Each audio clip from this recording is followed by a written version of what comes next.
Assalamualaikum warahmatullahi wabarakatuh. Menurut saya, Karni Ilyas ini lama-lama makin tidak waras. Kalau dulu saya mengapresiasi acara ILC ini karena hadirkan diskusi yang produktif dan interaktif. Tetapi 3 hari yang lalu tayangan ILC ini menembus view sampai 1,5 juta. Luar biasa sekali. Karena apa? Karena judulnya yang kurang ajar. Ini sudah saya anggap YouTuber aja, sudah tidak ada integritas sama sekali, hanya komoditas mencari cuan. Judul thumbnailnya saja sudah provokatif. Jokowi menghitung hari, Gibran di ujung tanduk, demo besar pekan depan mau apa? Dijawab oleh Mas Kodari bahwa hanya satu aja yang fakta, yaitu memang Pak Jokowi menghitung hari. Tapi yang bawah itu provokatif sekali. Jadi di diskusi ini menurut saya sangat tidak adil. Ya, alasannya dari Karni Ilyas katanya mengundang narasumber yang pro Jokowi itu tidak ada yang mau. Saya yakin tidak. Karena kalau hanya masalah debat, semua orang pasti mau atau mampu untuk berdebat, selama ya tidak dengan cara-cara yang mengarah ke kebencian, narasinya kebencian yang membangkitkan orang kepinginnya melakukan tindakan fisik. Itu nggak saya salahkan. Tapi yang jadi masalah adalah Karni Ilyas ini sekarang menurut saya bukan lagi moderator. Jadi kalau soal jumlah narasumber kemarin ya memang nggak proporsional, tapi santai saja kalau Mas Kodari. Yang pertama yaitu 5:1. Yang jelas kemarin itu faktanya 5 orang itu adalah pembenci Pak Jokowi, pengkritisi Pak Jokowi.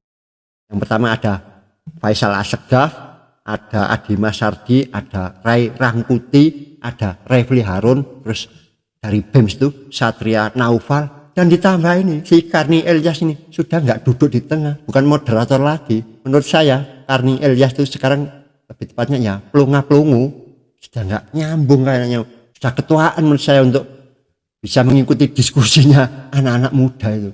Pelunga-pelungu, terus ini yang paling saya nggak suka. Dia tidak bisa memberikan keadilan kepada para narasumbernya.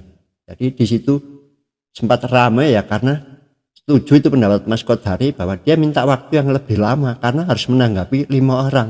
Diulang-ulang begitu si Ray Rangkuti marah, terus nyerocos saja. Lah itu moderator tuh harusnya yang mengkat, jangan dia ikut-ikutan ya jelas membela Ray Rangkuti. Maaf Pak Kodari, saya potong. Oh jangan, saya tidak tadi motong Mas Adi, saya nggak motong Mas Adi. Jadi saya menolak Mas Adi untuk ngomong. Itu. Saya ini udah mendengarkan berapa orang nih dari tadi dan saya tetap ada di sini. Nah di ruangan ini saya adalah minoritas, tetapi di luar sana saya adalah mayoritas karena saya adalah orang yang puas kepada Pak Jokowi, senang kepada Pak Jokowi. Pada hari ini kalau terjadi pertemuan Prabowo dengan Mega, bukan Prabowo yang berubah, Megawatinya yang berubah. Ini lantang nih saya katakan, Megawatinya yang berubah. Dari mana ceritanya Pak Jokowi itu akan masuk penjara? Nggak ada ceritanya. Dari mana judulnya? Gini Bung Kodari, dari awal saya sudah menanyakan mengapa komposisi ini terjadi seperti ini. Faktanya kan memang saya sendiri. Iya, tetapi kalau Anda mengulang, gini loh Cip. Kalau Cip, Anda faktanya adalah dari 5 pembicara, ya saya cuma dari 6 pembicara saya cuma sendiri. Kalau Anda mengulang jangan tiba-tiba buat framing dong. Bahwa seolah-olah yang 5 Bos, ini dalam setiap satu kita barisan, berbicara ini kita kasih Anda framing. Anda jangan berpretensi, Itu, Anda tuh nggak kasih framing. Anda tuh framing luar biasa. Anda pembicara yang naif kalau Anda berbicara lalu mengatakan Anda nggak framing. Bagaimana Anda mengharapkan saya untuk menanggapi 5 orang seolah-olah saya menanggapi 2 orang? Saya anggap tidak fair. Bagaimana Anda yang nggak fair kepada saya. Saya menanggapi 5 orang. Anda harapkan saya menghadapi 2 orang saja. Anda yang nggak fair, silakan pemirsa.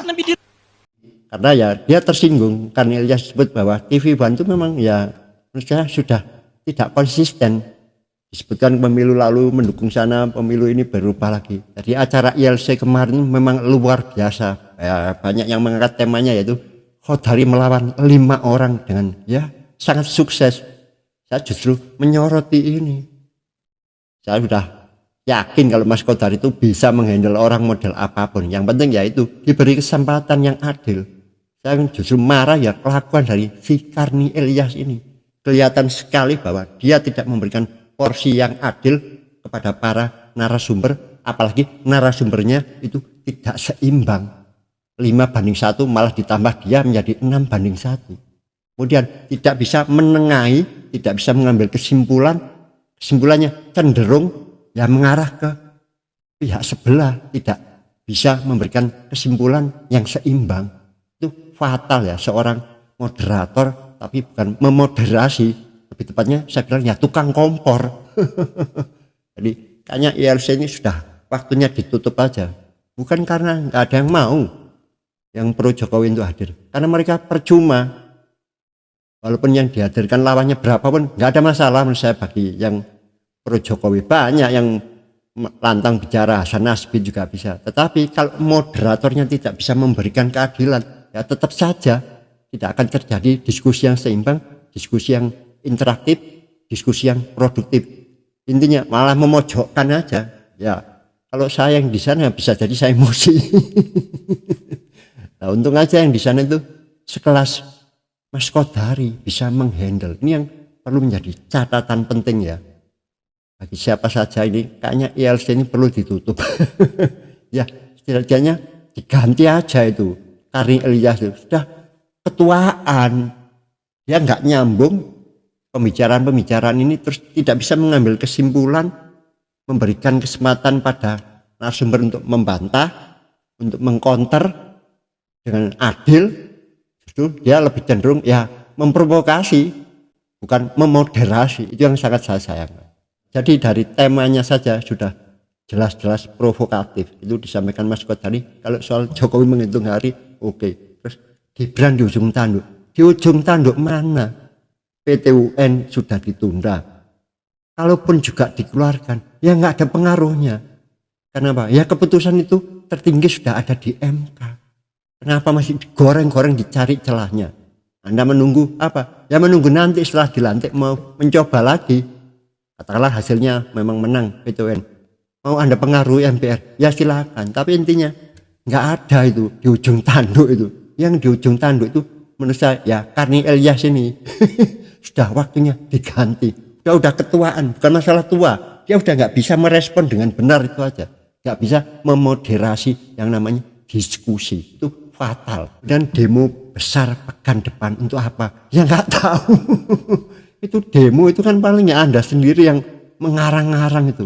Jadi ini benar-benar Karni Ilyas itu menggoreng-goreng, nggak beda jauh dengan si Refli Harun ini sama Ray Rangkuti. Jadi nggak perlu Anda itu saya lihat semuanya saja pembenci Pak Jokowi hari ini sudah kehabisan cara secara hukum ya, secara konstitusi untuk menurunkan Pak Jokowi atau menurunkan Mas Gibran.